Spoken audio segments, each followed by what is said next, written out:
Ang mag-sweetheart ka at magtitinda nandito. Oh, chicken naman, chicken. Ayan, puro chicken naman yung ano nila.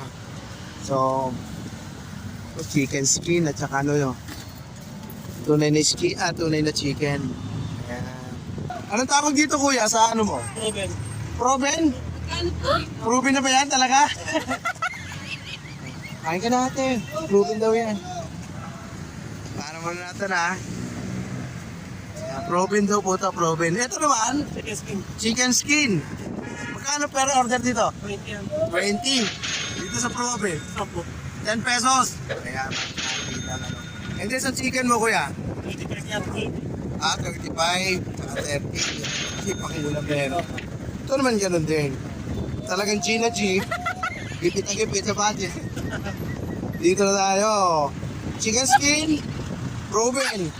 So, ito, natikman na natin to eh. Itong proven, ang hindi ko pa napuproof. Proven na masarap. Ito, nakita ko medyo parang crispy. Hindi rin po tayo magsasawsaw ng kasi di to mahilig sa mga sauce, mga sausawan. And then, para ma-proof po natin, ma-proof, itong proven na masarap, eh wala po tayong sauce na gagamitin. Okay ah. Anong ginagamit kong proven? Laman talaga ng chicken o... Ano siya may balong-balong lang siya? Yung balong-balong.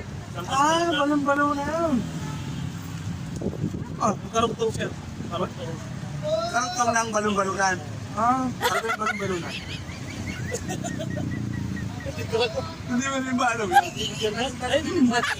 Balong-balong naman ako. Ako na hindi ko alam ang balon-balunan. Ano naman ang balon-balunan? Yung pagkain ng inanok. Yung nasa dito sa leg. Tapos may kasunod pa yun. Ito yun.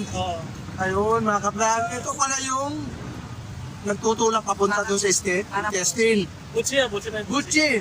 Ito kay kuya, mga kabrag. Ito trivia lang po kasi na-analyze ko.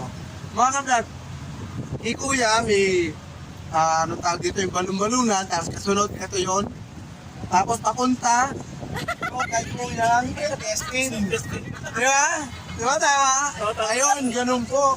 Tapos meron pa akong isang nakuha, yung dulo naman, nilalabasan na. Hindi, benta rin yun. Yung kwenta pa, manok. Ano tawag yun? Isol ang tawag nila. Sa Pinaya ba gano'n? Isol ba yun? Parang ito nilibenta rin eh. Sa tondo ko naman na ano yun. Ayan, kompleto na. Natikman ko yun. Una yun ang natikman ko eh. Tapos isang proven,